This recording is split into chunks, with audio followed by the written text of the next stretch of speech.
시청자 여러분 반갑습니다. 10월 13일 손상TV의 꿍시렁 방송을 시작하겠습니다. 자, 이제 한 일주일이 넘어서면서 꽤나 많은 분들이 지금 드디어 꿍시렁에 많은 관심을 보이기 시작했습니다. 적게는 한 천몇백 명 좀 본 방송도 있고, 많게는 지금 5만 2천까지 본 이 다양한 지금 청취율을 보여주고 있는데, 자, 한번 살펴보겠습니다. 여러분 보시면 이제 아래쪽에 조회수란 게 있어요. 조회수. 이것이 이제 제일 많은 거 오른쪽에 혼자 보는 자익탐구. 이게 5만 2천 명이 봤어요.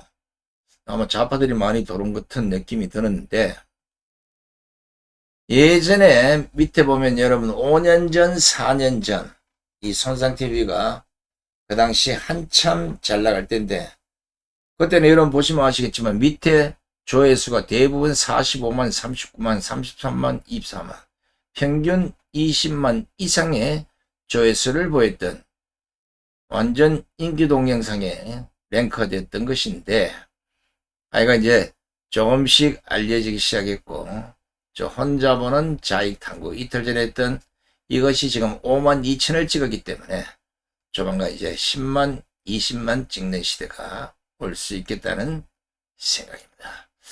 아무쪼록 긴 방송을 시간상 못 보시는 분들을 위해서 짤막짤막하게 여러분들 보내드리고, 무엇보다 그것을 전부 시나 풍자나 이런 걸 비화해서 여러분들에게 보여드린 겁니다.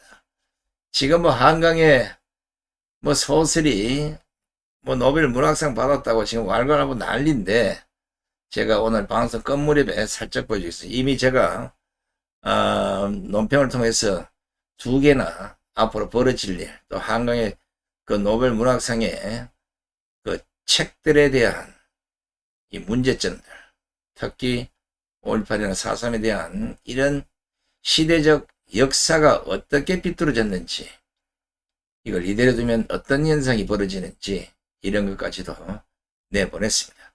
근데 우리가 여기에서 손상TV에서 그걸 상세하게 다룰 수가 없어요. 어떻게 따지면 실제 그런 문제를 계속해서 비평하고 그런 문제를 속속들이 파헤치다가 결국은 방송이 이 모양 이 꼴이 됐기 때문에, 그걸 송악이 아침마다 보내는 단톡방에 그런 송악의 글로만 여러분들에게 보내줄 수 있음을 양해하시기 바랍니다.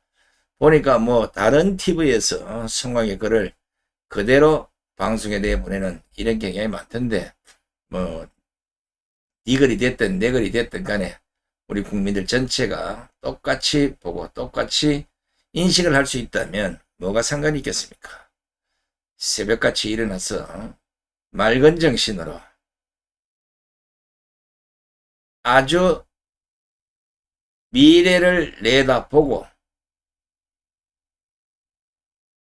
누구 말 떠나 핫살 촉에 끝을 바짝바짝 갈아서 쓴 글들이기 때문에, 혹시나 이 방송을 보시면서 나 그런 거 아침에 못 받아봤는데, 새벽에 보통 한 4시에서 5시 그 사이에 주로 글이 송출되기 때문에 못 받아봤는데 이런 분 있으면 개인별로 혹시나 손상TV에 단톡방에 거기에 송악과 관련된 방에 누가 들어가 있으면 그분들 보고 좀 초청해 달라고 해서 많이 들어오시고, 제 개인으로 들어와 있는 전화번호는 한계가 있기 때문에 여러분들이 그렇게 해서 들어와서 좋은 글들을 보시고 그 글들을 많이 퍼뜨려서 국민 계몽에 큰 이바지를 할 수 있도록 여러분들 많은 응원과 성원을 부탁드리겠습니다.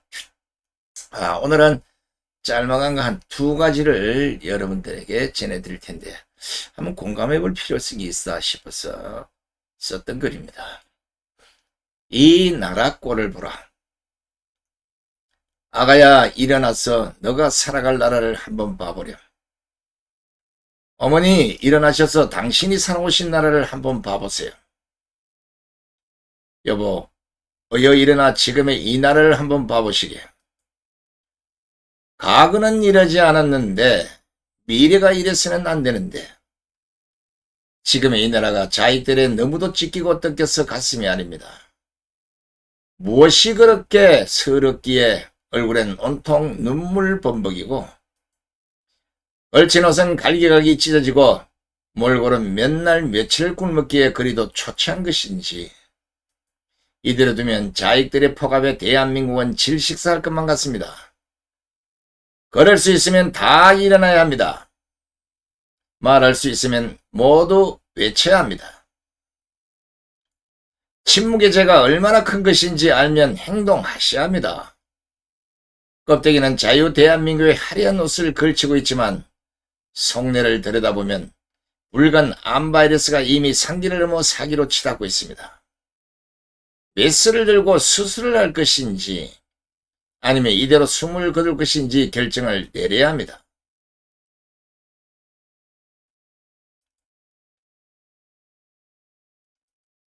(1975년) 폐망한 월남의 복사판이 되지 않으려면 5천만 국민이 정신을 차려야건만 국민의 절반이 북한 지령구덩이에 빠져서 허우적거리고 있으니 이것을 어찌하면 좋습니까? 아가야 싸우거라. 이게 너희가 살아갈 나라니까. 어머니 싸우세요.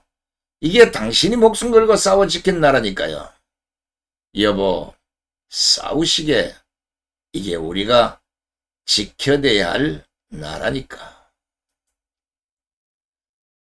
자, 짧게 했습니다만 세대별로 각 우리가 해야 될 일을 간단하게 한번 정리를 해봤습니다. 자, 얼마나 나라가 걱정이면 이런 현상도 벌어지고 있습니다. 똥개가 나라가 걱정이 돼서 신문을 보는 세상이 됐습니다. 저 개 눈을 보십시오. 얼마나 진지하게 기사를 읽고 있는지.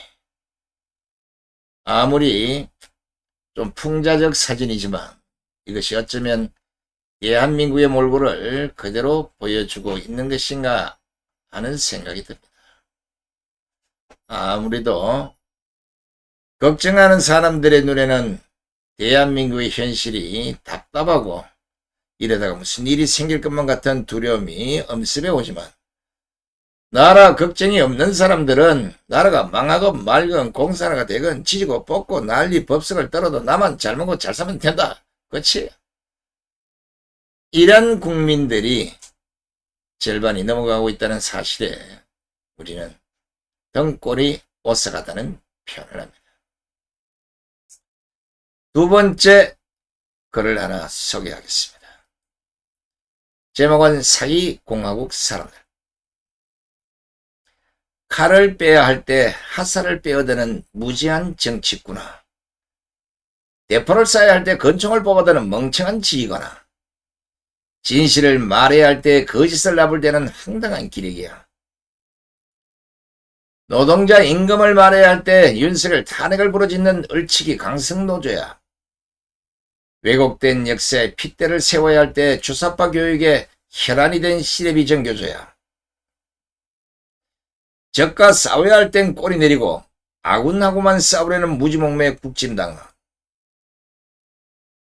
윤 대통령 씹어댈 땐 늑대 이빨 드러내고 김정은이 얼굴 보면 대갈부터 발끝까지 사시나무 떨듯 하는 퉁퉁 부러뜨진 당아. 너희들이 대한민국 갈기갈기 찢어댈 때 천사 같은 애국 국민 태극기 들고 거리 나서 공산을 막지 않냐. 입이 있으면 말해보라. 애국한 게 잘못이냐 매국한 게 잘못이냐. 정신병은 안 가려면 거짓 사기 속지 말고 진실의 눈 바로 떠서 나라부터 구해놓고 그때 가서 발광해라. 나라가 망하려니 강견병 개는 안 날뛰고 빨간 들깨만 날뛰는구나. 무슨 얘기인지 뭐 대충 이해가 됐을 것이라고 봅니다. 차라리 세상이 어떻게 되든지 모르고 살면 편할 텐데 아는 게 병이라고 했는데 딱 맞는 말씀 같아요. 알고 나면 밤잠 자기가 두렵습니다. 우리가 소리친다고 내가 나선다고 될 일은 아니겠지만 나라도 입을 닫고 있으면 이 나라가 어떻게 될까 하는 그 조바심, 이것이 아마 애국심의 발로가 아닌가 싶은데, 혹자는 이렇게 얘기하죠. 이거 무슨 대단한 애국자라고 그 모양 그 꼴로 사느냐. 맞습니다.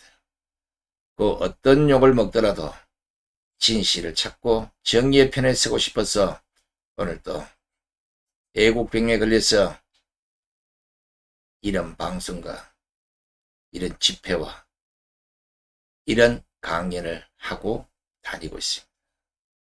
그런데 실제 근현대 역사를 비틀고 그 비틀어진 역사를 갖고 소설을 쓴 한강은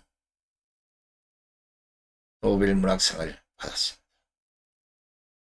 지금 어떤 일이 벌어지고 있나 이러면, 자, 이게 민주경기도당이 도교육청에 한강의 책 채식주의자 재배치를 촉구하고 있습니다. 근데 이 내용을 보면 너무나 혐오스럽고 너무나 성적 표현이 적나라해서 국제망신 우려가 있다는 게 많은 언론들의 지적입니다. 이건 제가 이미 지적을 했고요.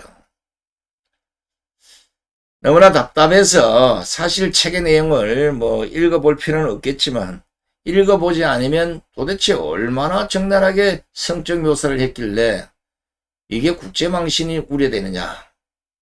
이게 지금 프랑스나 유럽에 이런 데서 지금 이 책을 사보고 난리라는데 그 내용을 보고 과연 어떤 생각을 할지.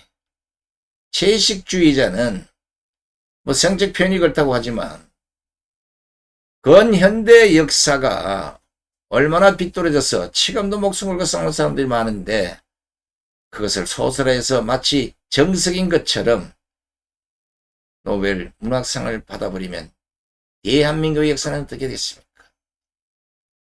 지금이야 좋겠죠. 상 받고 희닥거리고. 그러나 세월이 오랫동안 흐르고 난 뒤에 우리 후대들이 이렇게 빗돌아진 역사를 가지고 당신들은 도대체 그 시대에 무엇을 했냐고 물으면 뭐라고 답하겠습니까? 제가 많은 고민을 했어요. 이 내용을 보여줘야 되나 말아야 되나 하는데 빨갛게 밑줄 그은 부분을 제가 제 입으로는 도저히 말을 못하겠어요. 여러분들이 직접 두 눈으로 한번 보시고 과연 이런 책이 노벨 문학상을 받을 가치가 있는 건지. 그리고 민주당에 말합니다. 당신 손녀나 당신 딸이 이런 책을 본다면 아이고 잘 보고 있다고 박수를 쳐줄 것입니까? 등을 두들 것입니까? 지금부터 똑바로 보시기 바랍니다. 내가 책의 한 장면만 보여드립니다.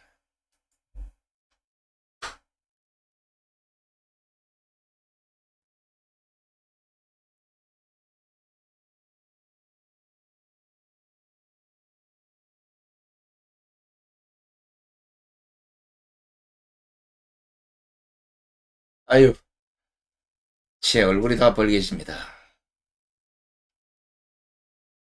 미쳐도 곱게 미쳐야지. 이런 걸 소설이라고. 이런 걸 노벨 문학상에 갖다 바치는 인간이나 그걸 좋다고 또다시 도교육청에 얘기해서 각 학교에 배치하라고 하는 거나. 이게 만약에 학생들이 이거 뭘 하겠습니까?